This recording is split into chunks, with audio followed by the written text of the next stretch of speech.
ታሪካችን የሚጀምረው ሻህሱ የተባለች ወጣት ሴት በባቡር ላይ ሆና ወደ አንዲት ትንሽ መንደር ስትደርስ እያየን ነው። ሻህሱ እንደደረሰች ዳውት ወደ ተባለ ሽማግሌ ሰው ቤት ትሄዳለች። ዳውትም ልጅቷን ሲያያት በጣም ይደነግጣል። ምክንያቱም እሷን ከዚህ በፊት አይቷት አያውቅም። ሻህሱ ግን እንዲቀመጥና የምትነግረውን እንዲያዳምጥ የምትነግረው ነገር በጣም አስፈላጊ እንደሆነ በመናገር እራሷን ታስተዋውቅና የእሱ የልጅ ልጅ እንደሆነ ትነግረዋለች። ከዚህ በኋላ እናቷን በጣም በምትፈልገው ጊዜ ዳውት ትቷት እንደሄደ ትነግረዋለች። እናቷም ለብዙ ዓመታት በከባድ አእምሮ ችግር ስትሰቃይ እሱን ለ40 ዓመታት ያህል በመጥራት እንደኖረች በመጨረሻም እሱን እየጠራች እንደሞተች ትነግረዋለች። ሻህሱ ከዳውት ምንም ነገር እንደማትፈልግም ትናገራለች። የመጣችው አንድ ነገር ብቻ ለመንገር ነው፣ እሱም የልጅ ልጅ እንዳለው ለማሳወቅ። ከዚያም አንድ ፎቶና የዘር ፍሬ የያዘ ቦርሳ ትሰጠዋለች። እናቷ በዚያ ቦርሳ ውስጥ ያሉትን ሁሉንም ዘሮች እንደተከለችና አንድ ዘር ብቻ እንደቀረም ነግራው ትሄዳለች። በዚህ ጊዜ ከዳውት ፊት ለፊት የሚገኘው ቤት የምትኖረው ጎረቤቱ ዲባ ሻህሱን ታያታለች። ዲባም ወዲያውኑ ለወንድሟ ማራን ለመንገር ትሄዳለች። አንዲት ልጅ ዳውትን ለመጠየቅ እንደመጣችም ትነግረዋለች። እንደሚመስላቸው ያቺ ልጅ ከቀድሞ ትንቢት ጋር የምትያያዝ ሴት ልትሆን እንደምትችል ይጠረጥራሉ። በሌላ በኩል ሻህሱ በመንደሩ ወዳለ አሮጌ ሆቴል ትደርሳለች። ሆቴሉን ስታይ በጣም ትደነግጣለች። ሆቴሉ በጣም አሮጌና የፈራረሰ ነው። ነገር ግን ሌላ ምርጫ ስለሌላት እዚያው ለመቆየት ትገደዳለች። ምክንያቱም ልትሰራበት የመጣችው ዩኒቨርሲቲ በዚያው መንደር ውስጥ ነው። ዲባም በዚህ ጊዜ ለእህቶቿና ለአባቷ ስለ ሻህሱ ስለነገረቻቸው ሁሉም በጉጉት በሻህሱ መምጣት ይወያያሉ። በዚህ ጊዜ ሳህሌ የተባለ የዳውት ረዳት ወደ ቤቱ ይመጣል። ዳውትም በአስገራሚ ሁኔታ የልጅ ልጁ ዛሬ ወደሱ እንደመጣች ይነግረዋል። በሌላ በኩል ሻህሱ ወደ ዩኒቨርሲቲው ሄዳ ለተማሪዎቹ ራሷን ታስተዋውቃለች። አዲሷ የሳይኮሎጂ መምህር እንደሆነችም ትነግራቸዋለች። ከዚያም ትምህርቷን ትጀምራለች። ክፍሉ ከተጠናቀቀ በኋላ የዲፓርትመንቱ ኃላፊ ተማሪዎቹ የእሷን የማስተማር መንገድ በጣም እንደወደዱት ትነግራታለች። ምሽት ላይ ሻህሱ ወደ ሆቴል ተመልሳ የመጀመሪያውን የእናቷን ደብዳቤ ታነባለች። በደብዳቤው ላይ እናቷ በቅርብ ጊዜ ፍርሃት ጥቃቶቿ በጣም እንደጨመሩባት ትናገራለች። የምትወስዳቸው የአእምሮ መድኃኒቶችም ከእንግዲህ ምንም እንደማይረዷትም ትገልጻለች። በደብዳቤው መጨረሻ ደግሞ ስለ ሻህሱ በጣም እንደምትጨነቅና እሷም እንደሷ እንዳትሆን እንደምትፈራ ጽፋለች። ዳውትም ሻህሱንን እንዲረዳትና እንዲያድናትም ትለምነዋለች። ከዚህ በኋላ ሻህሱ የማረጋጋ መድኃኒቷን ወስዳ ትተኛለች። ነገር ግን ሌሊቱ ሙሉ እንግዳና አስፈሪ ቅዠቶች ስላየች በመጨረሻ በፍርሃት ደንግጣ ከእንቅልፏ ትነቃለች። ከዚህ በኋላ ወደ ሆቴሉ እንግዳ መቀበያ ቦታ ወርዳ ሰራተኛውን በአቅራቢያው ሐይቅ እንዳለ ትጠይቀዋለች። ሰራተኛውም በመንደር ውስጥ ያለ አንድ የሐይቅ አድራሻ ይነግራትና እዛ ማንም እንደማይሄድና በሰላም መዋኘት እንደምትችል ይነግራታል። ከጥቂት ደቂቃዎች በኋላ ሻህሱ ሐይቁ ጋር ደርሳ ልብሷን አውልቃ ወደ ውሃው ገብታ መዋኘት ትጀምራለች። በድንገት ግን ኃይለኛ ንፋስ ይነሳና ልብሷን ከቦታው ይወስደዋል። በዚህ ጊዜ ሻህሱ በሐይቁ ዳር ተቀምጦ ማራንን ስላየችው በጣም ደንግጣ አንተ እዚህ ምን ትሰራለህ ብላ ተጠይቀዋለች። ማራንም ይሄ የሱ ተወዳጅ ቦታ እንደሆነና በየቀኑ ወደዚህ እንደሚመጣ ይነግራታል። ሻህሱም ንፋሱን ልብሷን ስለወሰደባት እንዲያመጣላት ትጠይቀዋለች። ማራንም ልብሷን ፈልጎ ያመጣላታል። ሻህሱም ከሐይቁ ወጥታ ልብሷን ትለብሳለች። ከዚህ በኋላ ማራን ሻህሱን እሷ የዳውት የልጅ ልጅ እንደሆነች ይጠይቃታል። ሻህሱም በጣም ተገርማ እንዴት አወቅ ብላ ትጠይቀዋለች። ማራንም በዚህ መንደር ውስጥ ምንም ነገር ሊደበቅ እንደማይችልና እሷን በማወቁ ደስተኛ እንደሆነ ይነግራታል። ማራን ትንሽ ቆይቶ ወደ ቤቱ ይመለሳል። አባቱንም ሻህሱንን ወደ ሐይቁ እንድትመጣ እሱ እንደላካት ይጠይቀዋል። አባቱ ግን በጣም ተገርሞ በጉዳዩ ምንም እጁ እንደሌለበት ምሎ ይነግረዋል። ማራንም ወደ እህቶቹ ወርዶ ሻህሱንን ወደ ሐይቁ እንድትመጣ እነሱ እንደላኳት ይጠይቃቸዋል። ሁሉም ግን እነሱ ምንም እንዳላደረጉ በመናገር ይክዳሉ። በዚህ ጊዜ ማራን አንድ ነገር ይገነዘባል። ሻህሱንን ወደሱ ያመጣት ምክንያቱ ማንም ሰው ሳይሆን እጣ ፈንታ ራሱ እንደሆነ ይሰማዋል። ይሄ ማራንን በጣም ያስጨንቀዋል።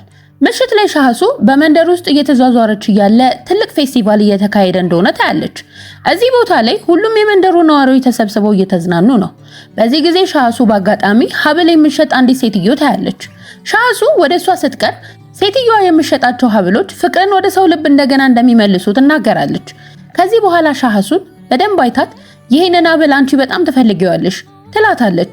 ሻህሱ ግን በእነዚህ ነገሮች እንደማታምንና እሷ የምታምነው በሳይንስ ብቻ እንደሆነ ትነግራታለች። ሴትዮዋም እምነትሽ ደካማ ነው ብላ ትመልስላታለች። ሻህሱም እምነት ሳይንስ ነው፣ የመሳብ ኃይል የሚባል ነገር አለ። ሰው አንድን ነገር በተደጋጋሚ ማሰቡን ከቀጠለ በመጨረሻ ያ ነገር እውን ሊሆን ይችላል። ሰዎች ግን ይህንን ታምር ይሉታል ትላታለች። በዚህ ቅጽበት ግን ሻህሱ የማይገለጽ እንግዳ ነገር ይገጥማታል። ሴትዮዋ በሆነ እንግዳ መንገድ ጭንቅላቷን ስለተቆጣጠረቻት በመጨረሻ ሻህሱ ሀብሉን ገዝታ ባንገቷ ላይ ታጠልቃለች። በዚህ ጊዜ ሳህሊና ባለቤቱ በፌስቲቫሉ ላይ ይገኛሉ። ሻህሱንንም በአጋጣሚ ያዩታል። ወደሷም ቀርበው ራሳቸውን ካስተዋወቁ በኋላ ለረጅም ዓመታት በዳቡት ቤት እንደሚሰሩና ዳቡትንም እንዳባታቸው እንደሚቆጥሩ ይነግሯታል። እንዲሁም ዳቡት እሷ ስለመጣች በጣም መናደዱን፣ ስለዚህ ዳቡትን እንደገና ለማስቸገር ብታስብ ዝም እንደማይሏት በመናገር ያስጠነቅቋታል። ይህኔ ሻህሱ ግን ንግግራቸውን ችላ ብላ ትታቸው ትሄዳለች። በመንገዷም ማራንን ከቤተሰቦቹ ጋር በፌስቲቫሉ ላይ ታየዋለች። ነገር ግን ለነሱ ብዙም ትኩረት ሳትሰጥ መንገዷን ትቀጥላለች። ትንሽ እንደሄደች ከፊት ለፊቷ የሚነድ የእሳት ችቦ ታያለች። ወደሱም ቀርባ በደንብ ማየት ትጀምራለች። በድንገት ግን እሳቱ በዙሪያ ያለውን ቦታ በሙሉ ያያይዛል። ሻህሱን በፍርሃት በመጮህ ሰው እንዲረዳት መጥራት ትጀምራለች። ጭሱም እየበዛ ሲመጣ መተንፈስ አቅቷት በመጨረሻ ራሷን ትስታለች። በዚህ ቅጽበት ማራን ወደ እሷ ደርሶ ከእሳቱ መካከል አንስቶ ያወጣታል። በማግስቱ ሻህሱ ከእንቅልፏ ስትነቃ ራሷን በዳቡት ቤት ውስጥ ታገኛለች። እንዲሁም በአንገቷ ላይ የነበረውን ሀብል መጥፋቱን ታውቃለች። ይሄኔ ሻህሱ በጣም ስለደነገጠች ወደ ዳቡት ሄዳ እንዴት እዚህ መጣው ብላ ትጠይቀዋለች። ዳቡትም ትናንት ማታ መጥቶ በክፍል ውስጥ ተኝታ እንዳገኛት ይነግራታል። እሷም ብቻዋን እንደመጣች አስቦ ነበረ። ሻህሱ ግን ማራን እንዳዳናት ገምታለች። ስለዚህ ማራንን ለምን ወደ ዳቡት ቤት እንዳመጣትና ትናንት ማታ በተከሰተው ሰዓት ሰዎች ተጎድተው እንደሆነ ትጠይቀዋለች። ማራን ግን በጥያቄዋ ይደነግጣል። ከዚያም ትናንት ማታ ምንም እሳት አልተነሳም ይላታል። በዚህ ነገር ሻህሱ ተቆጥታ እየዋሸ እንደሆነ ተናግራ ተናዳ ትሄዳለች። በዚህ መካከል የማራን አባት እስማኤል ልጆቹን ሁሉ ይሰበስባል። ከዚያም የእሳት የተነሳበት ምክንያት ከእሳት አምላክ እሳታዊ ምልክት ጋር እንደሚያያዝ ይነግራቸዋል። ሻህሱ እውነቱን በራሷ መገንዘብ ስላለባት ስለተከሰተው ነገር ምንም እንዳይነግሯት ያስጠነቅቃቸዋል። ከዚያም እስማኤል ለማራን እጣ ፈንታውን መቀበል እንዳለበት ይነግረዋል። ማራን የተመረጠው ሰው እንደሆነና እጣ ፈንታውን ከመወለዱ በፊት እንደተጻፈለት ይነግረዋል። ማራን ግን ይህንን ለመቀበል አይፈልግም። እንዲህ ማድረጉ ሻህሱን እንደሚጎዳትና ከአቅሟ በላይ ኃላፊነት እንደሚጭንባት ይናገራል። እሱም ለሻህሱ የመከራዋ ምክንያት መሆን እንደማይፈልግም ይገልጻል። በሌላ በኩል በመንደሩ ታሪካዊ ቦታ አካባቢ የቱሪስት ቡድን ይገኛል። በድንገት ከቱሪስቶቹ አንዱ ከሌሎቹ ተለይቶ ከኋላቸው ወዳለው ጥልቅ ጉድጓድ ራሱን ይወረውራል። የሚያዩት ሌሎች ቱሪስቶችም በሚገርም ሁኔታ እሱን መከተል ይጀምራሉ። አንድ በአንድ ወደ ጉድጓዱ ራሳቸውን ይወረውራሉ። ቦታው ወዲያውኑ በረብሻ ይሞላል። የጥበቃ ሰራተኞች እነሱን ለማስቆም ቢሞክሩም ሊቆጣጠሯቸው አይችሉም። በዚህ ጊዜ ፊቱን በጨርቅ የሸፈነ አንድ ሰው እንደቆመ እናያለን። ስሙ አሩን ይባላል። አሩን ቱሪስቶቹ ራሳቸውን ወደ ጉድጓዱ ሲወረውሩ አተኩሮ ይመለከታል። በዚህ ጊዜ አሩን የአንዲት ሴት ድምጽ ይሰማል። ሴቷም ሻህሱ መታለች ትለዋለች። ከዚያም ወደ አእምሮዋ እንዲገባና እሷን እንዲቆጣጠር ትጠይቀዋለች። ይህንንም የምትፈልገው ሻህሱን ወደ እነሱ ለማምጣት ነበረ። በዚህ ሰዓት ሻህሱ ወደ ዳቡት ቤት ትመለሳለች። እዚያም የአእምሮ ሁኔታዋን ለመከታተል ራሷን በድምጽ መቅረጽ ትጀምራለች። የምትወስዳቸው ማረጋጋ መድኃኒቶች ካቆመች 30 ሰዓት እንደሞላት ትገልጻለች። ከዚህ በኋላ ሻህሱ እንግዳ የሆኑ ቅዠቶችን ታያለች። በተለይም ስለ እባቦች የምታያቸው ህልሞች በጣም እያስፈራሯት ነው። ከጊዜ በኋላ እውነታና ህልም እርስ በርሳቸው መደበላለቅ ይጀምራሉ። ስለዚህ በፌስቲቫሉ ላይ ያየችው እሳት በእውነት ተከስቶ እንደነበረ ወይም ደግሞ በህልሟ ብቻ እንዳየችው መለየት ይከብዳታል። በዚህ ጊዜ የአፓርታማው በር ይንኳኳል። ሻህሱም ወርዳ በሩን ስትከፍት ወተት ሻጯን ታገኛታለች። ሴትዮዋን መስማት የማትችል መሆኗን በምልክት ታሳያታለች። ሻህሱም ወተት እንደማያስፈልጋቸው ብትነግራትም ሴትዮዋም አንድ ኩባያ እንድታመጣላት ትጠይቃታለች። ሻህሱም ኩባያ ታመጣላታለች። የወተት ሻጯም ወተት ሞልታ እንድትጠጣ ትጠይቃታለች። ሻህሱ ወተቱን እንደጠጣች ግን በሰውነቷ ውስጥ በጣም እንግዳ የሆነ ስሜት ይሰማታል። ከትንሽ ቆይታ በኋላ ሻህሱ ዩኒቨርሲቲ ለመሄድ ትዘጋጃለች። ከመውጣቷ በፊት ዳቡትን ትላንት ማታ በፌስቲቫሉ ላይ ስለተከሰተው እሳት ምን እንደሰማ ትጠይቀዋለች። ዳቡት ግን ምንም አይመልስላትም። ሻህሱ በአመለካከቱ ተበሳይታ ሰዎች ሁሉ ጊዜ አንተ ደግ ሰው ነህ፣ ሁሉንም ሰው መርዳት ትወዳለህ ይሉ ነበር፣ እኔን ግን በጣም በበደልና በጭካኔ ትይዘኛለህ ለምን ብላ ትጠይቀዋለች። ዳቡት እንደገና ምንም ሳይናገር ከኪሱ የአፓርታማውን ቁልፍ አውጥቶ ይሰጣታል። በዚህም በቤቱ እንድትቆይ እንደሚፈልግ ለማሳየት ይሞክራል። ይሄኔ ሻህሱም አመስግናው ቁልፉን ወስዳ ትሄዳለች። ከዚህ በኋላ መንገድ ላይ ማራንን ታገኘዋለች። ወደሱም ቀርባ የመጀመሪያው ግንኙነታቸው በጣም ጥሩ አልነበረም፣ ስለራሴ ምንም አልነገርኩም ትለዋለች። ከዚያም ራሷን በደንብ ታስተዋውቀዋለች። ከኢስታንቡል እንደመጣች በዩኒቨርሲቲውም የሳይኮሎጂ መምህር ሆና እንደምትሰራ ትነግረዋለች። እንደሱም ባህርን በጣም እንደምትወድ ስትነግረው ማራንም እሷን በማወቁ ደስተኛ እንደሆነ ይነግራታል። ከዚያም ወደ ቤቱ ይመለሳል። ማራን ቤቱ ከደረሰ በኋላ ከአባቱ ከእስማኤልና ከጓደኛው ካሚ ጋር ይቀመጣል። በፌስቲቫሉ ላይ ስለተከሰተው እሳት ምክንያት ለማወቅም ይሞክራል። ነገር ግን ማንም ምንም እንደተፈጠረ ግልጽ የሆነ ማብራሪያ የለውም። የሚያውቁት ነገር ግን መንደሩ አስቸጋሪና ጨለማ የሆኑ ቀናትን ሊያልፍ እንደሆነ ብቻ ነው። በሌላ በኩል ሻህሱ ወደ ዩኒቨርሲቲው ትደርሳለች። የክፍሏን ኃላፊ ስለ ፌስቲቫሉ እሳት ምን እንደሰማች ትጠይቃታለች። ዶክተሯም ዜናውን በኢንተርኔት ላይ እንዳየችው ትነግራታለች። ከዚያም ጂሃን የተባለ ሌላ ዩኒቨርሲቲ መምህር ጋር ታስተዋውቃታለች። ጂሃን ለማስተርሷ ጥናት እንደሚረዳትም ትነግራታለች። ከዚህ በኋላ ጂሃን ዩኒቨርሲቲውን አስጎብኝቶ የትምህርት ስርዓቱን ያስረዳታል። እንዲሁም ከሁለት ቀናት በፊት ስለተከሰተው የቱሪስት አስገራሚው ክስተት ይነግራታል። ሻህሱ የሰማችው ነገር በጣም ያስደነግጣታል። ይሄኔ በዚህ መንደር ውስጥ ከተለመደ ነገር ውጪ የሆነ እየተከሰተ ያለ ነገር እንዳለ መጠርጠር ትጀምራለች። በዚህ ጊዜ ዳቡት ሻህሱ የሰጠችውን ዘር መትከል ይጀምራል። ይሄኔ ማራንም በአጋጣሚ ያየውና በፌስቲቫሉ ቀን ሻህሱን ወደ ቤት ያመጣሃት አንተ ነህ ብሎ ይጠይቀዋል። ማራንም እሱ እንዳላመጣት ይነግረዋል። በሌላ በኩል ሻህሱ በመንደሩ ያለ የገበያ ቦታ ትሄዳለች። በፌስቲቫሉ ላይ ሀብሉን የሸጠችላትንም ሴት እንደሚያውቋት ነጋዴዎቹን ትጠይቃለች። ሆኖም ማንም ሴትየዋን ያውቃት። በዚህ ጊዜ ሻህሱ አሩን ከሩቅ እየተመለከታት እንዳለ ታስተውላለች። ይሄኔ አሩንን ስታይ በጣም ትደነግጣለች። ወደሱም ለመቅረብ ስትሞክር በድንገት ከዓይኗ ይሰወራል። ይሄኔ ሻህሱ በየቦታው እየፈለገችው ለማግኘት ብትሞክርም አሩንን ማግኘት አልቻለችም። ከዚህ በኋላ አንድ እንግዳ ሰው ከኋላዋ እየተከተላት እንዳለ ይሰማታል። ወደ ኋላ ዞራ ስትመለከት ግን ማንንም አታይም። ስለዚህ ሻህሱ ሰውየውን ለመያዝ ተደብቃ ትጠብቃለች። አንድ ሰው ከጎኗ ሲያልፍም በድንገት ትይዘዋለች። ነገር ግን የያዘችው አንድ ትንሽ ልጅ ነበረ። ይሄኔ ልጁ አባትን በጣም ተቆጥቶ ልጁን እንድትተወና ከሱ እንድትርቅ ይጮህባታል። ይሄኔ ሻህሱ የመንደሩ ነዋሪዎች በሙሉ በእንግዳ መንገድ እያዩት መሆኑን ታስተውላለች። ከዛም ታክሲ አስቁማ ከመንደሩ ለመውጣት ትሞክራለች። ሆኖም የሚቆምላት አንድም ታክሲ አይኖርም። በመጨረሻ ተስፋ ቆርጣ ወደ ቤቷ በእግሯ መመለስ ትጀምራለች። መንገድ ላይ ግን ማራም መኪናውን አቁሞ እርዳታ እንደምትፈልግ ይጠይቃታል። ሻህሱ ምንም አትመልስለትም። ማራንም ተበሳይቶ መኪናውን አስነስቶ ሊሄድ ሲል በድንገት የመኪናው ጎማ ይፈነዳል። ሻህሱም እሱን ለመርዳት ትመጣለች። ይሄኔ ማራንም ጎማውን ይቀይራል። በዚህ ጊዜ ሻህሱ የመንደሩ ሰዎች በሷ ላይ እንግዳ ባህሪ እያሳዩት እንደሆነ ትነግረዋለች።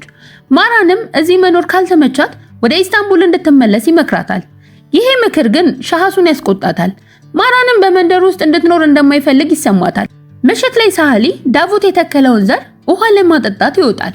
ነገር ግን ዘሩ በሚያስገርም ፍጥነት በቅሎ ሲያድግ ይመለከታል። ከዚህ በኋላ ሻህሱ ከዳቡት ከሳህሊና ከባለቤቱ ጋር አብራራት ትበላለች። ሳህሊም ዘሩ በጣም በፍጥነት እንደበቀለ ይነግራታል። ሻህሱ ይህንን ስትሰማ በጣም ትደነቃለች። ምክንያቱም ያ ዘር እሷ ለዳቡት የሰጠችው ዘር ነበረ። ይሄኔ በመንደር ውስጥ እየተከሰተ ያለ ነገር ተራ እንዳልሆነ እንደገና መጠርጠር ትጀምራለች። በመጨረሻም ብቻዋን ወደ ሐይቁ ሄዳ በጣም ተክሳ ትቀመጣለች።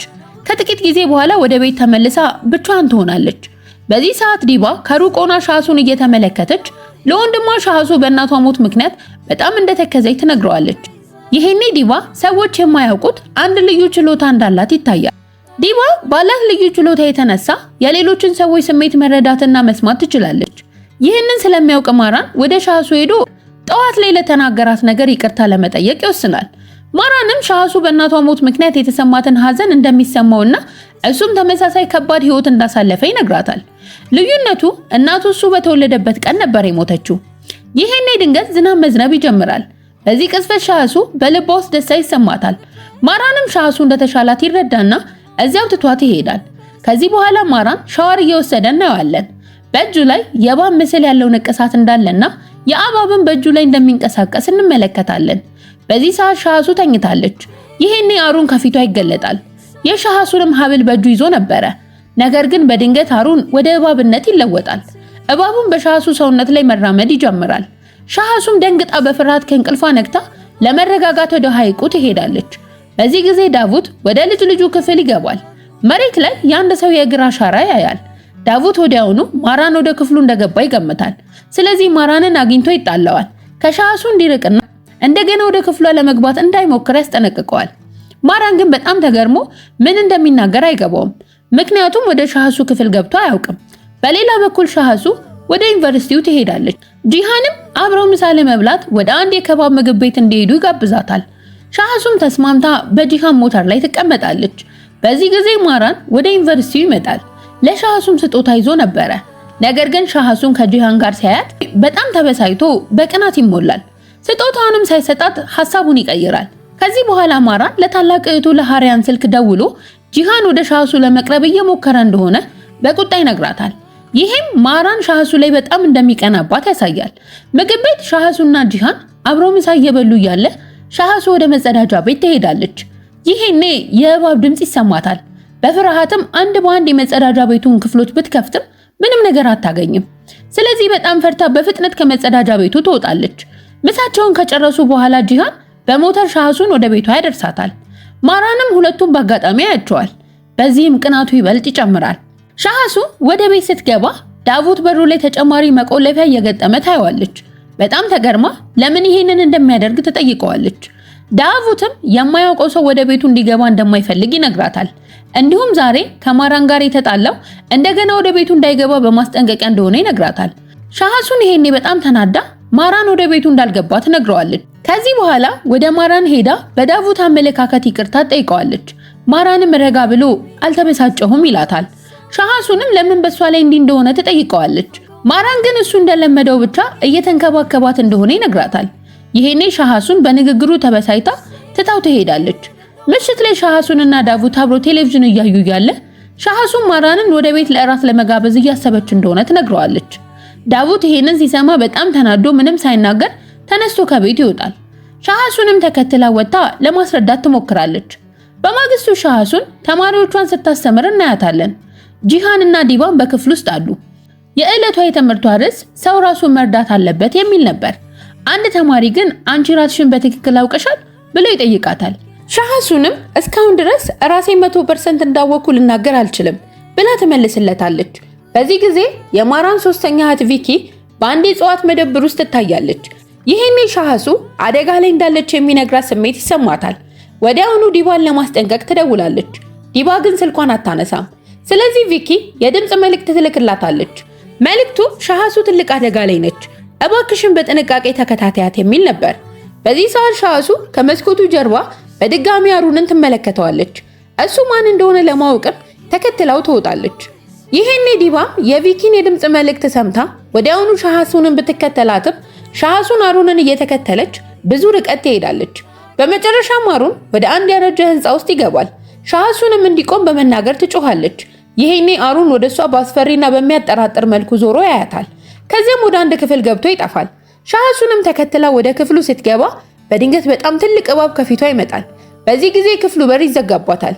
ይሄኔ ሻህሱን በፍርሃት መጮህ ትጀምራለች። በሩንም በኃይል እየመታች ሰው እንዲያድናት ትጣራለች። በዚህ ሰዓት ጂሃን ደርሶ በሩን ይከፍትላታል። ሻህሱን ትንፋሿን እያስተካከለች ያየችውን ነገር ትነግረዋለች። በጣም ትልቅ እባብ አየሁ ትለዋለች። ጂሃን ግን ለማረጋጋት እየሞከረ በዚህ አካባቢ እባቦች በሙቀት ምክንያት ባረጀ ህንፃዎች ውስጥ ተደብቀው መኖራቸው የተለመደ እንደሆነ ይነግራታል።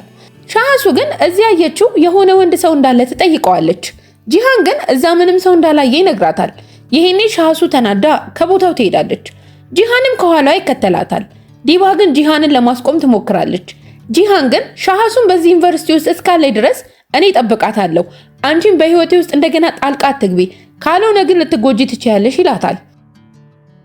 በሌላ በኩል እስማኤል ከአንድ መንፈሳዊ ሰው ጋር ተቀምጦ እየተነጋገረ እናየዋለን። ይሄኔ ማራን በትንቢቱ እንደማያምን ይነግረዋል። ማራን ተልእኮውን ካልፈጸመና ትንቢቱን እውን ካላደረገ ከባድ ነገር እንደሚከሰትም ይናገራል። እስማኤል የእነሱን ዘር ለመጠበቅ ለብዙ ዓመታት እየሞከረ እንደሆነ ይነግረዋል። ነገር ግን ከፈሩት ነገር አንዱ ከተከሰተ ሁሉም ነገር ሊቀየር እንደሚችልም ይገልጻል። ምክንያቱም በሰዎችና በእባብ ዘሮች መካከል ችግር ቢፈጠር በመጨረሻ ከባድ ጦርነት ይነሳል። በዚህ ደግሞ በሺዎች የሚቆጠሩ ንጹሃን ሰዎች ይሞታሉ። ይህንን ጦርነት ማስቆም የሚቻልበት ብቸኛው መንገድ ከእባቦች ዘር የሆነው ማራን ሻህሱንን ከልቡ መውደድ እንዳለበት እንደሆነ ይነግረዋል። ምክንያቱም ከእባብ ዘር የሆነ ሰውና ከሰው ልጅ የሆነ ሴት ተፋቅረው ከሆነ ሺሃም የምትባል መንፈስ እንደገና ትመለሳለች። ሺሃምና ማራን በምድር ላይ ሚዛን የሚያመጡ ሰዎች ናቸው። እዚህ ጋር ማራን ግማሽ ሰውና ግማሽ እባብ መሆኑን እናውቃለን። በዚህ ሰዓት ሻህሱ የእናቷን ደብዳቤ እያነበበች እናያታለን። ከዚህ በኋላ የእናቷንና የራሷን ህመም እያሰበች ወደ ዳቡት መሳቢያ ትሄዳለች። እዚያም ብዙ የስነ ልቦና መድኃኒቶችን ታገኛለች። ምሽት ላይ ዳዊት ወደ ቤት ሲመለስ ሻህሱን እየጠበቀችው ያገኛታል። በእጇም የዳዊትን መድኃኒት ይዛለች። ከዚያም እውነቱን ትጠይቀዋለች። አንተም እንደኔና እንደናቴ ቅዠት ታያለህ? ቅዠት ይመጣብሃል? እንዲሁም በእንቅልፍ ልብ ትሄዳለህ? እናቴ እንደታመመች እያወቅ ለምን ተውካት? ብላ በቁጣ ትወቅሰዋለች። ዳዊትም በቁጣ ሙሉ እውነታውን ስለማታውቅ እሱ ላይ ለመፍረድ መብት እንደሌላት ይነግራታል። ከጥቂት ጊዜ በኋላ ማራን ከሻህሱ መስኮት ፊት ለፊት ይቆማል። ሲመለከታትም ሻህሱ በጣም እንደሰከረች ያያል። ይሄኔ ሻህሱ በውስጤ እንግዳ ስሜት አለ። እኔ ከዚህ በፊት ለረጅም ጊዜ እንደማውቀው ይሰማኛል። ዛሬ ደግሞ ቤተሰቦቼ ሁሉ እብዶች እንደሆኑ ተረዳው። ስለዚህ ከኔ ብትርቅ ይሻልሃል ትለዋለች። ከዚያም ሻህሱ ወደ ክፍሏ ገብታ መደነስ ትጀምራለች። እስከ መጨረሻም ከልክ በላይ ሰክራ መሬት ላይ ትወድቃለች። ይሄኔ ማራን እሷን ብቻዋን ለመተው ስለማይችል ወደ ክፍሏ ገብቶ ከመሬት ላይ ያነሳታል። ከዚያም አልጋዋ ላይ አስተኝቷት ይወጣል። በዚህ ጊዜ የማራን እህቶች ቤታቸው ሆኖ እየተመለከቱ ነበረ። ማራን ወደ ሻህሱ መቅረብ መጀመሩን ስላዩ በጣም ደስ ይላቸዋል። በማግስቱ ሻህሱ ከእንቅልፏ ስትነቃ ማራንን ክፍሏ ውስጥ ተኝቶ ታየዋለች። ይሄኔ በጣም ትደነግጥና ትላንት ማታ በመካከላቸው ምን እንደተፈጠረ ትጠይቀዋለች። ማራን ግን ምንም እንዳልተፈጠረ ተናግሮ ትናንት ማታ ለምን እንደጠጣች ይጠይቃታል። ሻህሱም በቅርቡ በህይወቷ ውስጥ እንግዳ ነገሮች እየተከሰቱ እንደሆነና ለነሱ ምንም አይነት ማብራሪያ እንዳላገኘች ከእውነታውም ለመሸሽ መጠጥ እንደምትጠጣ ትነግረዋለች። ከዚያም ሻህሱ ከዳዊት ጋር ለማውራት ተወርዳ ክፍሏን ማደስ እንደምትፈልግና እሱም እንዲረዳት ትጠይቀዋለች። ዳዊትም ይስማማና ክፍሉን ማስተካከል ይጀምራሉ። ሻህሱ ግን በዚህ ሰዓት ለመጀመሪያ ጊዜ ቅዠት ያየችበትን ጊዜ ትነግረዋለች። ያኔ እድሜዋ 5 ዓመት ስለነበር ብዙ ዶክተሮችን እንዳማከረች፣ ሆኖም አንዳቸውም ሊረዷት አልቻሉም። በዚህ ምክንያት የስነ ልቦና መድኃኒቶችን መውሰድ ልማድ ሆኖባታል። ከዚህ በኋላ ሻህሱ ማራንን ቤቱ ሄዳ ትጎበኘዋለች። በዚያም ስለ ሽቶዎች ማውራት ትጀምራለች። አንድ የሽቶ ጠርሙስ አንስታ ስታሸት በጣም ደስ የሚል ሽታ ታገኛለች። ማራንም ይሄንን ሽቶ ለሷ ብሎ እንደሰራው ይነግራታል። ይሄኔ ሻህሱ የማራንን የሽቶ ዕውቀት ለመፈተን ትወስናለች። አይኖቹን እንዲጨፍን አድርጋ የተለያዩ ሽቶ ዘይቶችን እያሸተተች ስማቸውን ትጠይቀዋለች። ማራንም ሁሉንም በትክክል ይመልስላታል። ከዚያም ሻህሱ ወደሱ ቀርባ የተቀባችውን ሽቶ እንዲያሸት አድርጋ ሽቶ ከየትኞቹ ነገሮች እንደተሰራ እንዲገምት ትጠይቀዋለች። ከዚህ በኋላ ሁለቱ በጫካ ውስጥ አብረው ለመጓዝ ይወጣሉ። ይሄኔ በመካከላቸው የፍቅር ስሜት ይጨምራል። በድንገት ማራን እንግዳ ድምጽ ይሰማል። ድምጹ ወደሚመጣበት አቅጣጫ ሲሄድ ሚራሽ የሚባል ሰው ያገኛል። ማራን በፍጥነት እየተከተለ ይዘዋል። ከዚያም ከሻህሱ ምን ትፈልጋለህ ብሎ ይጠይቀዋል። ይሄኔ ሚራሽ የሰዎች ዘመን አብቅቷል፣ አሁን እባቦች ምድርን መቆጣጠር አለባቸው ይለዋል። ምሽት ላይ ማራን ለአባቱና ለጓደኛው ካሙ ስለተፈጠረ ሁሉ ነገር ይነግራቸዋል። ሚራሽንም ስላሰረው ዓላማቸውን ከሱ ለማወቅና በሰዎች ላይ ሊያደርጉት ያሰቡትን ጦርነት ለማስቆም ከሱ መረጃ ማግኘት ይፈልጋሉ። በሌላ በኩል ዳዊት ከቤት ውጭ እንግዳ ድምጽ ይሰማል። ጠመንጃውን ይዞ ወጥቶ ምን እንደሆነ ለማየት ሲሄድ ጂሃንን ያገኘዋል። ይሄኔ ሻህሱን በድምጹ ተነስታ ስለወጣች ጂሃን በዩኒቨርሲቲ የሚሰራ ባልደረባ እንደሆነ ለአያቷ ታስረዳዋለች። ከዚያም ጂሃንን እዚህ ለምን መጣህ ብላ ተጠይቀዋለች። እሱም ዛሬ ወደ ዩኒቨርሲቲ ስላልመጣች ተጨንቆ ደህና መሆኗን ለማረጋገጥ እንደመጣ ይነግራታል። ከዚህ በኋላ ጂሃን ለመሄድ ሞተሩን ሊያስነሳ ሲል ከካሙ ጋር ይገናኛል። ካሙ ማለት የጂሃን አባት ነው። ይሄኔ ካሙ ጂሃንን አጥብቆ በመናገር ከሻህሱ እንዲርቅ ያስጠነቅቀዋል። በዚህ ሰዓት ሻህሱ የስነ ልቦና ሁኔታዋን የምትመዝንበትን የድምጽ ሪፖርት ትሰራለች። በዚያም እስካሁን ከተሰማ ስሜት የተለየ ነገር ዛሬ ለመጀመሪያ ጊዜ እንደተሰማት ትናገራለች። በሌላ በኩል ማራን ሚራሽን ምን እንደሚፈልግ ይጠይቀዋል። ሚራሽም የእባብ ዘሮች በሰዎች ስር መኖር እንደደከማቸው ይነግረዋል። ህይወታቸውን በሙሉ በጨለማ ውስጥ መኖር ትንቢቱ እስኪፈጸም ድረስ መጠበቅም እንደሰለቻቸው ይናገራል። አንድ ቀን የእባብ ዘሮች ትዕግስታቸውን አጥተው የሰው ልጆችን አስወግደው ምድርን እንደሚቆጣጠሩ ይነግረዋል። ሚራሽ ማራን ታላቁ መሪያቸው እንደሆነና እሱም እነሱን መርዳት እንዳለበት ያምናል። ማራን ግን ስሜቱን እንደሚረዳ ነገር ግን ሻህሱን እንዳይቀርባትና እንዳይጎዳት በማስጠንቀቅ ቀጣዩን እርምጃ እስኪወስን ድረስ ከሻህሱ ርቆ እንዲቆይ ይነግረዋል። በዚህ ሰዓት ሻህሱ ከእንቅልፏ ስትነቃ ራሷን ጫካ ውስጥ ታገኛለች። በድንገት አንዱ እባብ ወደሷ ይቀርብና ይነክሳታል። ሻህሱን በፍርሃት ትጮሃለች። በዚህ ቅስፈት ሃሩን ከፊቷ ይገለጥና ወደሷ መቅረብ ይጀምራል። ነገር ግን በዚሁ ሰከንድ ማራን ይደርሳል። ማራን ሻህሱን ለማዳን ወዲያውኑ ይሯሯጣል። ከዛም የእባቡን መርዝ ከሰውነቷ ለማውጣት ይሞክራል። በመጨረሻም ሻህሱን ተሸክሞ ወደ ቤቱ ይወስዳታል። በዚህ ጊዜ ዳዊት ተኝቶ መሄድ ይጀምራል። በድንገት ከእንቅልፉ ሲነቃ ራሱን ከዛፉ ፊት ለፊት ቆሞ ያገኘዋል። ያ ዛፍ ደግሞ እሱ የተከለው ዘር ነበረ። ዳዊት ያየውን ነገር በመፍራት መጮህ ይጀምራል። በማግስቱ ሻሃሱ ከእንቅልፏ ስትነቃ ማራንን ከፊቷ ተቀምጦ ታገኘዋለች። ይሄኔ በጣም ደንግጣ ምን ተፈጠረ ብላ ትጠይቀዋለች። ማራንም በሐይቅ ውስጥ እየዋኘች እያለ እባብ እንደነከሳትና እሱም ጩኸቷን ሰምቶ ሊያድናት እንደመጣ ይነግራታል። ከዚህ በኋላ ሻሃሱ የራሷን ሁኔታ በመቅረጽ ዛሬ ማራን ወሽቶኛል ትላለች። በማግስቱ ሻሃሱ ብቻዋን ተቀምጣ ትናንት የተፈጠሩትን ነገሮች ማስታወስ ትጀምራለች።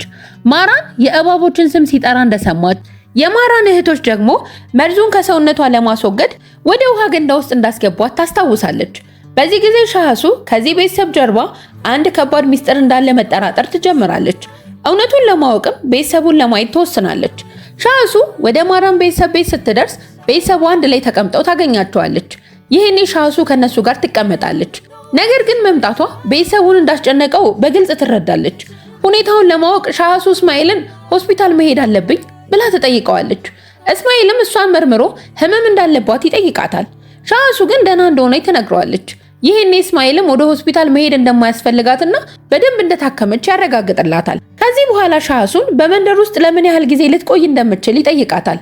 እሷም ይሄንን ሴሚስተር ሙሉ እንደምትቆይና ከዛ ወደ ኢስታንቡል እንደምትመለስ ትነግረዋለች። በዚህ ጊዜ ሻሃሱ በጠረጴዛው ላይ የተሳሉ ሚስጥራዊ ምስሎችን ታያለች። በድንገት አንዱን ስትነካ ይወድቃል። ይሄኔ የማራን ቤተሰቦች ሻሃሱ ሚስጥራቸውን እንዳወቀች በመፍራት ይደነግጣሉ። ሻሃሱ ግን ምንም እንዳልተፈጠረ በማስመሰል ተረጋግታ ተነስታ ትሄዳለች። ዲባ ግን የሰዎችን ስሜት የመረዳት ልዩ ችሎታ ስላላት ሻሃሱ ትናንት የተፈጠረውን እንዳስታወሰች ታውቃለች። ስለዚህ ማራን እንዳይጨነቁ ይነግራቸዋል። ምክንያቱም ከሻሃሱ ጋር ተነጋግሮ ትናንት ምን እንደተፈጠረ እንዳወቀች ለማወቅ ወስኗል። በዚህ ጊዜ በማራን ሰውነት ላይ ቆዳ ሽፍታ መታየት ይጀምራል። ስለዚህ ማራን ሁኔታው በጣም ያሳስበዋል። ከዚህ በኋላ ሻሃሱ ወደ ዩኒቨርሲቲው ትሄዳለች። የዛሬው ትምህርቷ የእባቦች ንግስት ስለሆነችው ሸምራን አፈታሪክ ነበረ። ሻሃሱም ተማሪዎቿን ስለዚህ አፈታሪክ ሪፖርት እንዲያዘጋጁና በማግስቱ እንዲያቀርቡ ትነግራቸዋለች። በዚህ ሰዓት ማራን ወደ ዩኒቨርሲቲው ስለመጣ በድንገት ከጂሃን ጋር ይገናኛል። ይሄኔ ማራን ሻሃሱን እንዲጠብቅለት ከጂሃን እርዳታ ይጠይቃል። ጂሃንም እሱ መጀመሪያውኑ ሻሃሱን እየተከታተለ እንደሚጠብቃት ተናግሮ ስለ ሻሃሱ የዛሬ ትምህርት ይነግረውና ነገሮችን በቀላሉ እንዳትገነዘብ ተጠንቀቅ ይለዋል። ትንሽ ቆይቶ ሻሃሱ ማራንን አግኝታ እዛ ምን እየሰራ እንደሆነ ተጠይቀዋለች። እሱም ዛሬን ከሷ ጋር ለማሳለፍ እንደፈለገ ይነግራታል። ከዚህ በኋላ ማራን ሻሃሱን በጫካ ውስጥ ወደሚገኘው ሩቅ ቤት ይወስዳታል። በዛም ቤተሰቡ ከመወለዱ በፊት ጀምሮ የቆየ በቀል ታሪክ እንዳለባቸው ይነግራታል። እናቱ ከሞተች በኋላ አባቱ ሌላ ሴት አግብቶ ከሷ ቢኪና ዲባን እንደወለደ ሲናገር ሻሃሱ ወዲያውኑ ትናንት እህቶች ለምን ውሃ ገንዳ ውስጥ አስገቡኝ ብላ ጠይቀዋለች። ይሄኔ ማራን በጣም ይደነግጣል። ሻሃሱ ነገሮችን እንዳስታወሰችም ይገባዋል። ስለዚህ ያ በመንደሩ የቆየ ልማድ እንደሆነና እባብ የነደፈውን ሰው እንደሚያድን በማመን የሚያደርጉት ነገር እንደሆነ ያስረዳታል። ከዚህ በኋላ ማራን ለረጅም ጊዜ ተጓዥ ሆኖ እንደኖረና በመጨረሻ ወደ መንደሩ ሲመለስ ግን የቆየው የበቀል ጉዳይ እንዳላበቃ እንደተረዳ ይነግራታል። ሻሃሱን በበኩሏ አባቷ ያለምንም ምክንያት እነሱን ትቶ እንደሄደ ትነግረዋለች። ስለዚህ ያደገች ስትመጣ የአባቷን ስብዕና ለማወቅና ለምን እንደጠላቸው ለማወቅ የስነ ልቦና ትምህርት ለመማር እንደወሰነች ትነግረዋለች። ነገር ግን እስካሁን መልስ ማግኘት እንዳልቻለችም ትገልጻለች። ይሄኔ ማራን ወደ ሻሃሱ በፍቅር ስሜት ይቀርባል። ነገር ግን በዚያው ቅስፈት ከባድ ህመም ይሰማዋል። ወደ መስታወት ሲመለከትም በሰውነቱ ላይ የተፈጠረው ሽፍታ እየተስፋፋ መሆኑን ያያል። በዚህ ጊዜ በአካባቢው ለየት ያለ እንቅስቃሴ ስለተሰማው የእባቦች ዘር አባላት በአቅራቢያቸው እንዳሉ ይገባዋል። ስለዚህ ወዲያውኑ ለጂሃን ደውሎ አሩን እዛ እንዳለ ይነግረዋል። ሻሃሱንን ይዞ እስኪያመልጥ ድረስ አሩንን እንዲያስቆመውም ይጠይቀዋል። ከትንሽ ደቂቃዎች በኋላ ጂሃን ወደ አሩን ይደርስና ሻሃሱንን እንዳይጎዳት ያስቆመዋል። አሩን ግን ወደ ጂሃን በመቅረብ በውስጡ ያለውን ክፉ ጎን አንቅቶ ጂሃን ሻሃሱንን ይዞ እንዲያመጣለት ይገፋፈዋል። በመንገድ ላይ ማራን ለሻሃሱ ስለኔ የማታውቂያቸው ብዙ ነገሮች አሉ፣ ከኔ ጋር እንድትጠፊ ወይንም ደግሞ እዚህ እንድትቀሪ ብመርጥልሽ የትኛውን ትመርጫለሽ ብሎ ይጠይቃታል። ሻሃሱን ግን በዚህ ጊዜ ውሳኔ መስጠት እንደማትችል ትነግረዋለች። ከትንሽ ቆይታ በኋላ ማራን ወደ ቤቱ ይመለሳል። ሰውነቱ በጣም ደክሞታል። እህቶቹም ደግፈውት ወደ ቤት ያስገቡታል። ልብሱን ሲያወልቅም በሰውነቱ ላይ የነበረው ሽፍታ ሙሉ በሙሉ ሰውነቱ እንደሸፈነ ያሉ። በዚህ ሰዓት ሻሃሱ ወደ ቤቷ ትመለሳለች። ይሄኔ ዳዊት በሶፋ ላይ ተኝቶ ታገኘዋለች። እንደገና ተኝቶ እንዳይሄድና ራሱን እንዳይጎዳ በእጁ ላይ የእጅ ካቴና ታስራለች። በማግስቱ የተሻጧ ወደ እንስሳ በረቷ ስትሄድ አንድ አስፈሪ ነገር ታያለች። በአጠገቧ ያለው በረት ውስጥ የነበሩት እንስሳት ሁሉ ሞተዋል። ከዛ ከዚህ በኋላ ዜናው ወደ እስማኤል ይደርሳል። እስማኤልም ለካሙ የከብቶቹ መሞት መጥፎ ምልክት ነው፣ ይህ ማለት በሰዎችና በእባብ ዘሮች መካከል ጦርነቱ ተጀምሯል ማለት ነው ብሎ ይነግረዋል። በዚህ መሃል ማራን ከባድ ህመም ይሰማዋል። ቆዳውም እንደ እባብ ቆዳ መላጥ ይጀምራል። በሌላ በኩል ዳዊት ከእንቅልፉ ነቅቶ ሻሃሱንን በመጥራት የታሰረውን ካቴና እንድትፈታለት ይጠይቃታል። ሻሃሱንን በፍጥነት ወደ እሱ ሄዳ ካቴናውን ከፈታችለት በኋላ ስለቆየችበት ይቅርታ ጠይቀዋለች። በሌላ በኩል እስማኤል ለካሙ ማራን በዚህ በታመመበት ጊዜ ሻሃሱንን መከታተልና መጠበቅ እንደማይችል ይነግረዋል። ስለዚህ በዚህ ጊዜ ጂሃን ሻሃሱን እንዲከታተላትና እንዲጠብቃት ይጠይቀዋል። ከዚህ በኋላ ጂሃን ወደ ዩኒቨርሲቲ ይመጣና ሻሃሱንን አንድ ካፌ ሄደው ሻይ እንዲጠጡ ይጋብዛታል። ሻሃሱንም ትስማማለች። ይሄኔ ጂሃን ወደ መንደሩ ህዝባዊ አካባቢ ወስዳታል። ሻሃሱን ግን የመንደሩ ሰዎች ሁሉ በአስፈሪ መልኩ እያዩት እንደሆነ ታስተውላለች። ሆኖም ብዙ ትኩረት አትሰጠውም። ከዚህ በኋላ ሻሃሱ ስለ ሸምራን አፈ ታሪክ ለጂሃን ትነግረዋለች። ሸምራን ለምትወደው ሰው ራሷ መስዋዕት እንዳደረገችም ትነግረዋለች። በዚህ ሰዓት ጂሃን አንድ ነገር ሄጄ ማድረግ አለብኝ፣ ቶሎ መለሳለሁ ይላታል። በዚህ ቅስፈት የመንደሩ ሰዎች በሙሉ በሻሃሱ ዙሪያ መሰብሰብ ይጀምራሉ። ከነሱም አንዱ እባብ በእጁ ይዞ እንዳለ ታያለች። ሻሃሱ በጣም ትፈራለች። ሰውነቷን መንቀጥቀጥ ይጀምራል። ምን እንደምታደርግ አታውቅም። በመጨረሻ ግን ጂሃን በቅስፈት ይደርስና ሻሃሱንን ይዞ ከዚያ ቦታ በፍጥነት ይሄዳል። ነገር ግን በጂሃን ውስጥ ከባድ የውስጥ ግጭት ይኖራል። ሻሃሱንን ይወዳታል፣ ሊጠብቃትም ይፈልጋል። በተመሳሳይ ጊዜ ግን አእምሮ በክፉ ኃይል ተጽዕኖ ስር ነበረ። በመጨረሻ ሻሃሱ ማራን ቤት ፊት ለፊት ትደርሳለች። ስልኩ ላይ ስትደውል የማራን ስልክ ከቤት ውስጥ ሲጮህ ትሰማለች። ይሄኔ ማራን እያለች ትጠራዋለች። እሱ ግን ምንም መልስ አይመልስላትም። ሻሃሱን በጣም ትጠራጠራለች። በዚህ መካከል ዲባ ሻሃሱ ያለችበትን ሁኔታ ተረድታ ትጨነቃለች። እስማኤልም ሴት ልጆቹን ሰብስቦ ሻሃሱ እውነቱን እንዳትገነዘብ አዲስ እቅድ ማውጣት እንዳለባቸው ይነግራቸዋል። ማራን ከጠፋ በኋላ ይመሻል። ዳዊትም ልጁ ከሱ የተለየችበትን ቀን ይነግራታል። በዚህ ቀን ሻንጣውን አዘጋጅቶ ከቤት ሊወጣ ሲል ልጁ ከኋላው መጣ እጁን ይዛ እባክህ አትሂድ ብላ እንደለመነችው ይነግራታል። እሱ ግን ወደ ቤት እንድትመለስ በቅርቡ እንደሚመለስ ቃል ይገባላታል። ነገር ግን በሚያሳዝን ሁኔታ ወደ እሱ አልተመለሰም። ሻሃሱ ይህንን ታሪክ ስትሰማ በጣም ታዝናለች። እያለቀሰችም ወደ ክፍሏ ገብታ ብቻዋን ትቀመጣለች። ከዚያም ለማራን መልእክት ልካ ካንተ ጋር ለመጥፋት ተስማምቻለሁ ትለዋለች። በዚህ ጊዜ ሳሊ ለዳዊት ሚስቱ ለተወሰነ ጊዜ እንደታመመች ይነግረዋል። ዳዊትም ለምርመራ ወደ ሐኪም እንዲወስዳት ምናልባት ጥሩ ዜና ይሆናል ብሎ ይገምታል። በማግስቱ ሻሃሱ ለማራን መልእክት ልካ በጣም እንደተጨነቀችና ደህና መሆኑን እንዲነግራት ትጠይቀዋለች። በዚህ ጊዜ ጂሃን ከሷ ጋር ለመቀመጥ ይመጣና አንድ ላይ እንዲወጡ ይጋብዛታል። ሻሃሱ ግን ግብዣውን አልተቀበለችም። ይሄኔ ዲባ የሻሃሱን መልእክት በወንድሟ ስልክ ላይ ስላየች በጣም ተጨንቃ ምን እንደምታደርግ ግራ ይገባታል። በዚህ መካከል ጂሃን ሻሃሱ በሌላ ነገር ተጠምዳ እያለ ስልኳን ይከፍታል። እራሷ ለራሷ የቀረጸችውን ድምጾች ያዳምጣል። በእነዚህ ቅጂዎች ውስጥ ሻሃሱ ከመንደሩ ጋር ተሰናብታ ከማራን ጋር ለመጥፋት እንደምትፈልግ ትናገራለች። ጂሃንም ይሄንን ሲሰማ ቅናት ይሰማዋል። ምሽት ላይ ሻሃሱ ወደ ማራን ቤት ትሄድና እህቶቹን ስለሱ ትጠይቃለች። እነሱም ማራን ሌላ ቦታ እንደሄደ ይነግሯታል። ሻሃሱ ግን አታምናቸውም። የስልኩን ድምጽ ከቤት ውስጥ እንደሰማች ትነግራቸዋለች። እነሱ ግን ተሳስታ እንደሆነ ይመልሱላታል። ሻሃሱን በመልሳቸው ተበሳይታ ትሄዳለች። በዚህ ጊዜ ሳሊ ወደ ዳዊት መጥቶ ሚስቱ እርጉዝ መሆኗን ይነግረዋል። ዳዊትም በጣም ደስ ይለውና ሳሊን አቅፎ ደስታውን ይገልጽለታል። በሐይቅ ውስጥ ብቻዋን ስትዋኝ የሚገርም እንቅስቃሴ ይሰማለች። ከዚያም ወደ አንድ ቦታ ለመሄድ ስለተነሳች ወደ ጂሃን መኪና ትገባለች። በድንገት ጂሃን የመኪናውን ፍጥነት በጣም ይጨምረዋል። ሻሃሱ በጣም ፈርታ እባክህ መኪናውን አቁም ትለዋለች። ጂሃን ግን አይሰማትም። በዚህ ጊዜ ማራን በመንገዳቸው ፊት ለፊት ይታይና ጂሃን መኪናውን እንዲያቆም ያስገድደዋል። ማራን ወደ ጂሃን ሲሄድ ግን በድንገት ሁለቱም ከሻሃሱ ፊት ይጠፋሉ። ሻሃሱን በፍርሃት ሁለቱንም ትጠራለች። ከጥቂት ደቂቃዎች በኋላ ማራን ወደ እሷ ይመለሳል። ሻሃሱም የት እንደጠፋ ትጠይቀዋለች። ማራን ግን አሁን ለጥያቄዎቿ መልስ መስጠት እንደማይችል ይነግራታል። ነገር ግን እሱን እንድታምነው ጠይቆ ከሱ ጋርም አብረው እንዲሸሹ ይነግራታል። ሻሃሱ ግን ተናዳ እንግዳ የሆነውን ባህሪውን እስካልገለጽክልኝ ድረስ ካንተ ጋር የትም አልሄድም ትለዋለች። በዚህ ጊዜ ሳሊ ለሻሃሱ ደውሎ ዳዊት ከቤት እንደጠፋ ይነግራታል። ሻሃሱም ከማራን ጋር በፍጥነት ወደ ቤት ተመልሳ ሳሊ ምን እንደተፈጠረ ሲጠይቁት ዳዊት ከጧት ጀምሮ አዲስ ባህሪ ሲያሳይ እንደነበረና በድንገት ከቤት እንደጠፋ ይነግራቸዋል። ይሄኔ ማራንም ዳዊትን ሊፈልገው እንደሚሄድና ወደ ቤት እንደሚመልሰው ይነግራቸዋል። ከዚህ በኋላ ማራን ዳዊትን ፍለጋ ሄዶ በተራራው ጫፍ ላይ ቆሞ ራሱን ለማጥፋት ሲሞክር ያገኘዋል። ይሄኔ ማራን በፍጥነት ይከለክለውና ከዚያ ቦታ ወደ ቤት ይመልሰዋል። ከዚህ በኋላ እስማኤል ዳዊትን መርምሮ የአልዛይመር ምልክቶች እንዳሉበት ለሻህሱ ይነግራታል። በማግስቱም ወደ ሆስፒታል ወስዳ ምርመራና ተጨማሪ ፈተናዎች እንዲደረግለት ይመክራታል። ይሄኔ ማራንም ሻህሱን ለመታረቅ ይሞክራል። እሱ አስቸጋሪ ጊዜ እያለፈ እንደሆነና አሁን ግን ሚስጥሩን ሊነግራት እንደማይችል ይነግራታል።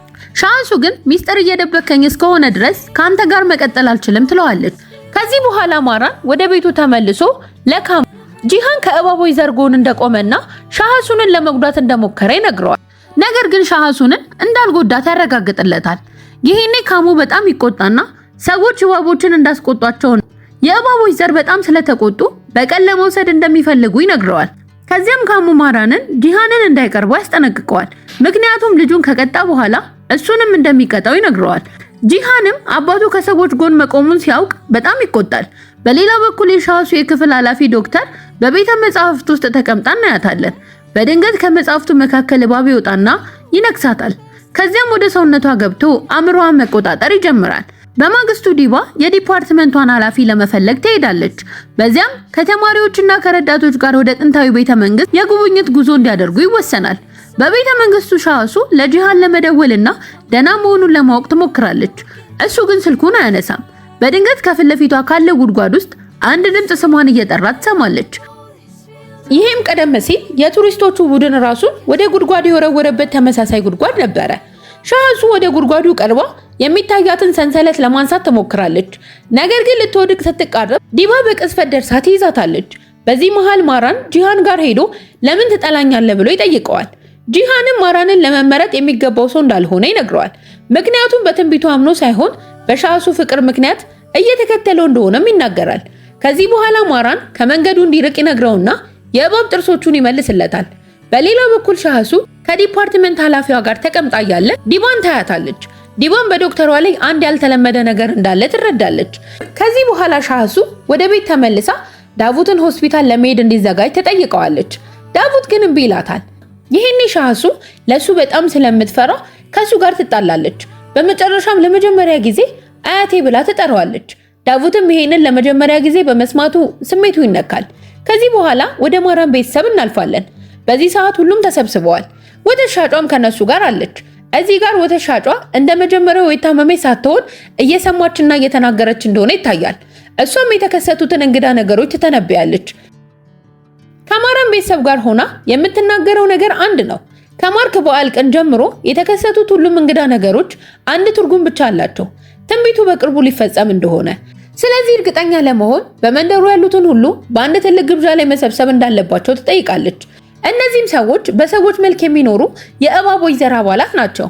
በተጨማሪም የሻህሱን የዲፓርትመንት ኃላፊ ዶክተር እንዲጋብዟ ትጠይቃለች። ምክንያቱም አእምሮዋን የተቆጣጠረ እባብ እንዳለ ትጠረጥራለች። በሌላ በኩል ዳዊት ከሻህሱ ጋር ተቀምጦ ማራንን ታምኚዋለሽ ብሎ ይጠይቃታል። ሻህሱም እኔ ማንንም አላምንም ትለዋለች። ዳዊት ግን ማራን ለሷ ስል ህይወቱን እንኳን ለመስጠት ዝግጁ እንደሆነ ይነግራትና እሱን እንድታምነው ይመክራታል። ምሽት ላይ እስማኤል ትልቅ ግብዣ ያዘጋጃል። ይሄኔ የእባቦች ዘር አባላት በሙሉ በዛ ይገኛሉ። ሻህሱም ከአያቷ ከዳዊት ጋር ወደ ግብዣው ትመጣለች። በኋላም ሳህሊ ከሚስቱ ዳሚያ ጋር ይደርሳል። ዳሚያ የ3 ወር እርጉዝ ብትሆንም በሆዷ ውስጥ ከባድ ህመም እንደተሰማት ለሳህሊ ትነግረዋለች። ትንሽ ቆይቶ ጂሃን ወደ ግብዣው ይመጣል። ይሄኔ ሻህሱ ወደሱ ሄዳ በጣም ናፍቀኸኝ ነበር ትለዋለች። ጂሃንም ስላደረገባት ነገር ይቅርታ ይጠይቃትና በዛ ሰዓት ሰክሮ ስለነበር ራሱን መቆጣጠር እንዳልቻለ ይነግራታል። ከዚህ በኋላ ሻህሱ ግብዣውን ትታ ብቻዋን ወደ ጫካው ትሄዳለች። ማራንም እሷን አይቶ ተከትሏት ይሄዳል። በዚሁ ሰዓት የዲፓርትመንቱ ኃላፊ ዶክተር ወደ ግብዣው ትደርሳለች። ማራን ግን ሻህሱን ቀድሞ ያገኛትና ካንቺ ጋር ብቻዬን ማውራት እፈልጋለሁ ብሎ ወደ ጎን ይወስዳታል። ከዚህ በኋላ እስማኤል የዲፓርትመንቷን ኃላፊ ወደ እንስሳት በረት ወስዶ ያጠቃታል። ሴት ልጆቹም እጇን ያስራሉ። ከዚያም ማራን እስኪመጣ ይጠብቃሉ። ምክንያቱም ከሰውነቷ ውስጥ የገባውን እባብ ማስወጣት የሚችለው እሱ ብቻ ነበረ። በዚህ ሰዓት የእባቦች ዘር የዲፓርትመንቱን ኃላፊ አእምሮዋን ተቆጣጥሮ ሻህሱን እንድትቀርባት እንደተጠቀመባት እናውቃለን። በዚህ ጊዜ ሻህሱና ማራን በመካከላቸው ያለውን ፍቅር ይገላለጻሉ። ሻህሱም ዛሬ ስለ ስሜቷ ሙሉ በሙሉ እንደተረዳችና ማራን እንደምትወደው ትነግረዋለች። ከሱ ጋር ለመሆን ሁሉንም ነገር ለመሰዋት ዝግጁ መሆኗንም ትናገራለች። በዚህ ጊዜ ግን የሻህሱ ቆዳ ቀስ በቀስ ወደ እባብ ቆዳ መቀየር መጀመሩን ማራን ያስተውላል። በሌላ በኩል ዳዊት ልቡን ከፍተኛ ህመም ይሰማዋል። ከግብዣው ሞቶ ሲሄድ በድንገት ይወድቅና ራሱን ይስታል። ከጥቂት ጊዜ በኋላ ሻህሱ ወደ ግብዣው ትመለሳለች። ይሄኔ አያቷን መፈለግ ትጀምራለች፣ ግን አያቷን የትም አታገኘውም። በዚህ ሰዓት ማራን ወደ ዲፓርትመንቱ ኃላፊ ይሄዳል። ከሰውነቷ ውስጥ የገባውን እባብ ያስወጣል፣ ከዚያም ይገለዋል። በተመሳሳይ ጊዜ ዳሚያ በሆዷ ውስጥ ከፍተኛ ህመም ይሰማታል። ይሄኔ ደም እየፈሰሳት መሆኑንም ታውቃለች። ሰሃኒም በፍጥነት እስማኤልን ለመጥራት ይሄዳል። ዲባን በድንገት በዳሚያ ላይ የሆነ ያለው ነገር ትክክለኛ እንደሆነ ቢሰማትም የወተት ሻጯ ግን ዳሚያ በሆዷ ውስጥ የእባብ ልጅ እንደያዘች ትናገራለች። ይሄኔ ትንቢቱ ሊፈጸም መቃረቡን የሚያሳይ የመጨረሻው ምልክት መሆኑን ያውቃሉ። በዚህ ጊዜ ሻህሱ አያቷን ፍለጋ እየተጓዘች ቆይታ በመጨረሻ ዳቡት መሬት ላይ ራሱን ስቶ ታገኘዋለች። በጣም ደንግጣ ለእርዳታ ትጮኻለች። የሻህሱንም ጩኸት ማራን ይሰማል። ወደ እነሱም ሮጦ መጥቶ ዳቡትን ተሸክሞ ወደ ቤት ይወስደዋል። ከዚያም ማራን የእባብ ጥርሶቹን በሻህሱ ፊት በማሳየት ዳቡትን ይነክሰዋል። ይህንን ያደረገው የእባብ መርዙን በመጠቀም ማዳን ስለሚችል ነበረ። ሻህሱ ይህንን ነገር በአይኗ ስታይ በፍርሃት ተንቀጥቅጣ ከቤቱ ወጥታ ትሮጣለች። ማራንም ከኋላዋ ይከተላታል። እውነቱን ሁሉ ሊነግራት እንደሚፈልግም ይናገራል። ከዚህ በኋላ ማራን ከሺዎች ዓመታት በፊት ሼማራን የምትባል የእባቦች ንግስት እንደነበረች ይነግራታል። እሷም ከእባብ ዘሮቿ ጋር ከመሬት በታች ትኖር ነበረ። አንድ ቀን ግን ጃማሳብ የሚባል ሰው ትወዳለች። እሱም ከላይኛው ዓለም ህይወቱን ትቶ ከሼማራን ጋር ከመሬት በታች ለመኖር ይወስናል። ጊዜ እያለፈ ሲሄድ ግን ጃማሳብ የህይወት ሰልችቶት ወደ ላይ ወደ ሰዎች ዓለም መመለስ ይፈልጋል። ሼማራንም እንዲወጣ ትፈቅድለታለች። ግን አንድ ብቻ ቃል ትጠይቀዋለች። የእነሱም መኖሪያ ለማንም እንዳይነግር ነበረ። ጃማሳብም ቃል ይገባላታል። ነገር ግን የሼማራን እህት ሊሊት እሱ እየዋሸ እንደሆነ ታውቃለች። ምክንያቱም ሊሊት ሰዎችን በፍጹም አታምንም ነበረ። እህቷንም እንዳታምነው ብትጠይቃትም ሼማራን ግን በጃማሳብ ታምን ነበረ። ከዚህ በኋላ ጃማሳብ የአገሪቱ ንጉስ በጠና እንደታመመ ይሰማል። እናም እሱን ሊያድን የሚችለው የሼማራን ስጋ ብቻ እንደሆነ ይነገረዋል። ስለዚህ የሼማራንን መኖሪያ ለሚኒስትሩ ይነግረዋል። ሚኒስትሩም ሼማራን እንደማይጎዳት ቃል ቢገባም ቃሉን ያፈርስና ይዛታል። ሊሊትም በእህቷ ላይ በተደረገው ነገር በጣም ትቆጣለች። ጃማሳብንም ለመበቀል ትፈልጋለች። ሼማራን ግን እንዳትበቀል ትከለክላታለች። ከዚያም በግንብ ውስጥ ባለው ጉድጓድ ውስጥ ትዘጋባታለች። ከዚያም ሼማራን ጃማሳብ እንዲገላትና ሰውነቷን ለሶስት ከፍሎ ራሷን አፍልቶ ለንጉሱ እንዲያጠጣው ትነግረዋለች። ምክንያቱም የፈውስ ኃይሉ በራሷ ውስጥ ነበር። የሰውነቷ የመሃል ክፍል ለሚኒስትሩ እንዲሰጥ የእባብ መርዝ ስላለበት እንዲጠጣ ትነግረዋለች። ጅራቷን ደግሞ ጃማሳብ ራሱ እንዲጠጣ ታደርጋለች። ይሄም ጥበብና ኃይል እንዲያገኝ ነበረ። ጃማሳብ የነገረችውን ያደርጋል። ነገር ግን ሼማራን ከገደላት በኋላ በጣም ይጸጸታል። ከዚህ በኋላ ሊሊት በእህቷ ሞት በጣም ትበሳጫለች። ከዚያም ሰዎችን ለመበቀል እና የእባቦች ዘር ዓለምን እንዲቆጣጠር ትወስናለች። ነገር ግን ይህ ሊያስቆም የሚችለው አንድ ነገር ብቻ ነው፣ ትንቢቱን መፈጸም። ትንቢቱ እንደሚለው ከእባቦች ዘር የሆነው የተመረጠው ማራን ከሰው ልጅ ጋር መዋደድና ማግባት አለበት። ያቺ ሴትም ከጃማሳብ ዘር መሆን አለባት። ከዚያም ከማራን ጋር ከመሬት በታች ትኖራለች። በዚያም ሰዎችና እባቦች ታርቀው በሰላም ይኖራሉ። ይሄኔ ማራንም እውነቱን ለሻህሱ ይገልጽላታል። ዳቡት ራሱ ጃማሳብ እንደሆነና ሻህሱ ከጃማሳብ ዘር እንደሆነች ይነግራታል። ጃማሳብ በፈጸመው ነገር ምክንያት ብዙ ጊዜ ራሱን ለመግደል እንደሞከረ፣ ነገር ግን ሁልጊዜ ሌላ ሰው ሆኖ እየተወለደ ይመጣ ስለነበረ በየልደቱ ያለፈው ማንነቱን ይረሳ ነበር። ጃማሳብ የሻህሱን እናት እስከምትወለድ ድረስ ልጅ አልወለደም። የሻህሱን እናት ከተወለደች በኋላ ግን ያለፈው ማንነቱ ሁሉ ይመለስለታል።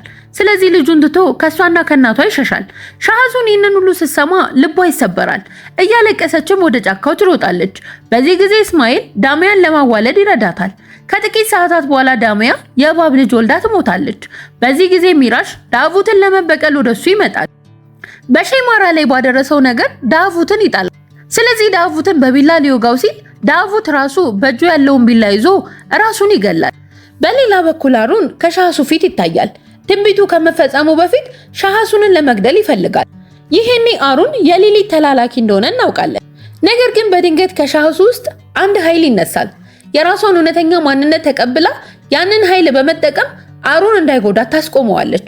ከዚያም ሻህሱ እውነቱን ተቀብላ ትንቢቱን ለመፈጸም ተወስናለች። ብዙም ሳይቆይ ማራን ወደሷ ይመጣል። ሻህሱም ውሳኔዋን ትነግረዋለች። ማራንን ለማግባትና ከሱ ጋር ከመሬት በታች ለመኖር ዝግጁ እንደሆነች ትናገራለች። በዚህ ሁኔታ የመጀመሪያው ምዕራፍ ይጠናቀቃል። ምዕራፍ 2ን እንድቀጥል ቻናሉን ሰብስክራይብ በማድረግና የደወል ምልክቷን በማብራት ቤተሰቡን ተቀላቀሉ።